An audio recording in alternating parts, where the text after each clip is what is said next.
All I ask is a merry yarn from a laughing fellow rover, and a quiet sleep and a sweet dream when the long day is over.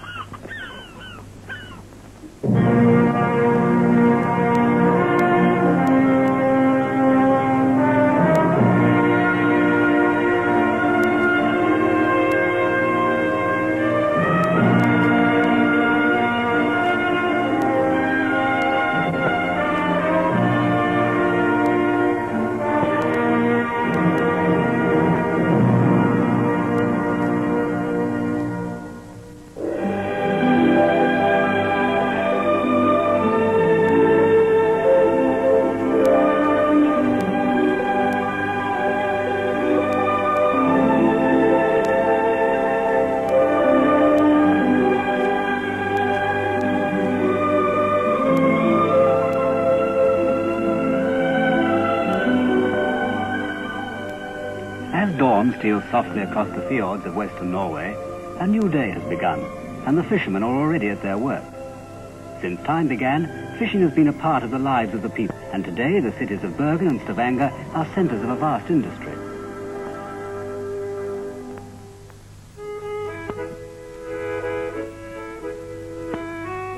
Bergen, Norway's second largest city, has for centuries dominated her western seaboard. It was here some of the fiercest battles took place in the civil wars that troubled Scandinavia many centuries ago. There are few remains now of the 30 churches that stood here back in the 13th century, but evidence of thriving commerce. Here you will find the past and the future assembled in the present. A fascinating blend of old and new, still rich in the culture and traditions of a sturdy heritage. The people of Bergen are gay and friendly, and their love of music and dancing, especially folk dancing, is expressed on every possible occasion.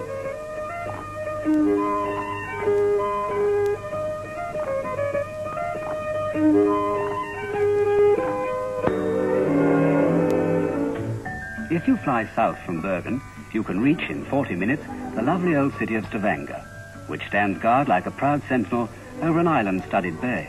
Stavanger, with its fine deep harbour, contains one of the largest and busiest shipyards in northern Europe and is a regular port of call for large transatlantic liners and vessels of all. Here, as in Bergen, fishing is a major part of the economy, and over a third of the population earn a good livelihood from this great industry. The last 40 years has become a leading contributor to world markets.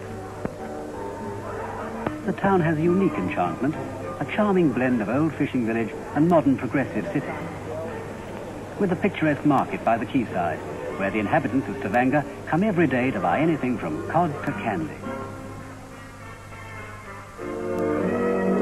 Relic of a bygone age, this cathedral, built by Bishop Reinald of Winchester in the 12th century, is one of the rare examples in Scandinavia of Anglo-Norman craftsmanship.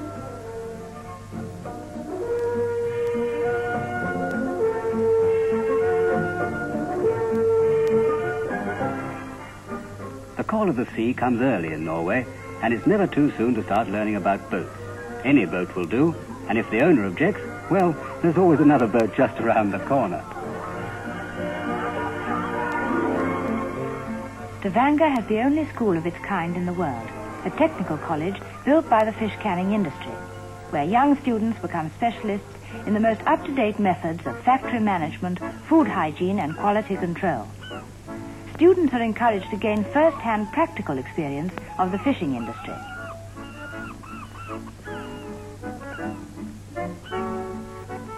This is part of the filled and bristling fleet, whose annual harvest comes from the clear, deep waters of the fjords. The shoal is located and gathered onto a huge net called a purse seine, over 1,000 feet long and 180 feet deep. When the edges are drawn together, they form a gigantic purse or pocket, which holds all the fish. Samples of the fish are taken at once and carefully checked for size and quality. If they do not measure up to the strict specification required by the quality control department, the entire catch is returned to the sea, sometimes resulting in a loss of thousands of pounds. The purse seine net is towed slowly into shallow waters near the shore. Here the fish are transferred into a smaller net and left there for several days. This is a process known as thronging. The skipper of this boat has landed more fish from his nets than any other boat in the fleet. A typical fisherman, he lives only for the sea, and his name has become a legend in the quiet harbours where seafaring men gather. Silt is difficult to catch as the shoals move about so quickly, and for this reason, Most of the boats have been equipped with an echo sounding device that measures the depth of the seabed. Anything coming in between, like a shoal of fish, is shown as a dark patch on the chart. For these men, fishing is not just a job, it's a way of life, and nothing on earth would induce them to give it up.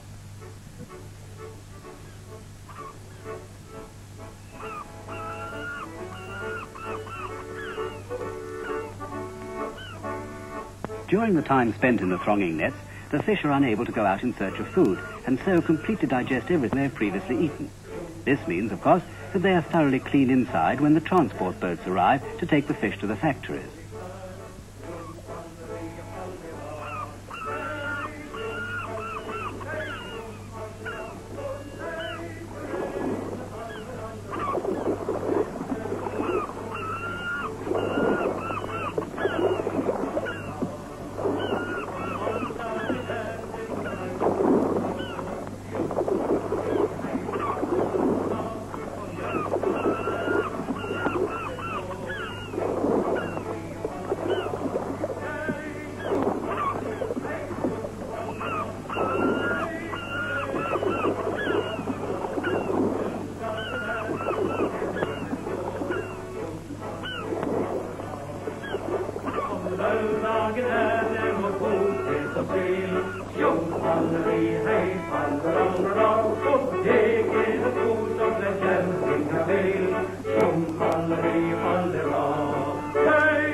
Spawned in the North Sea, the tiny fish are attracted by the clear crystal waters of the fjords and the myriad plankton carried in by the Gulf Stream. The plankton, which contains vast quantities of microscopic vegetable and shellfish life, is the original source of vitamins and the favourite diet of the silled and bristling shoals.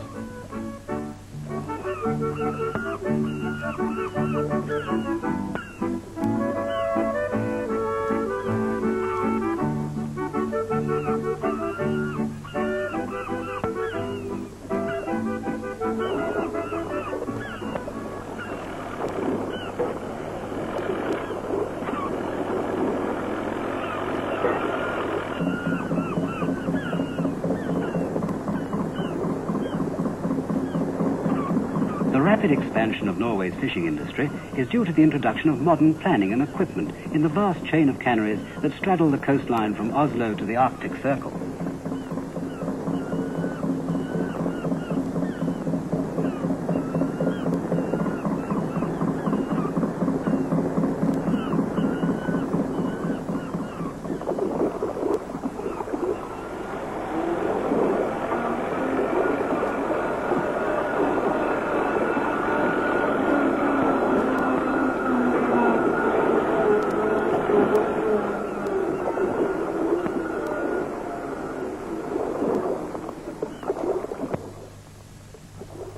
The sill is washed under high-powered jets of water to remove all the scales, which incidentally are later collected and used in the manual imitation pearls.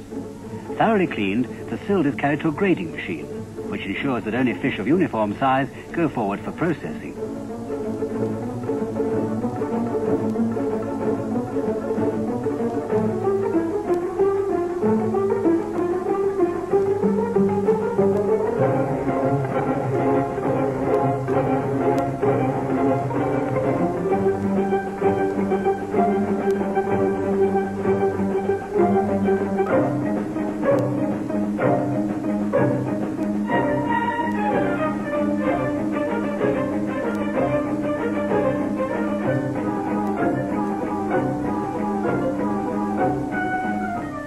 Smoking the fish correctly is the most important part of the process, and Norway is about the only place left where genuine oak logs are still used for this purpose.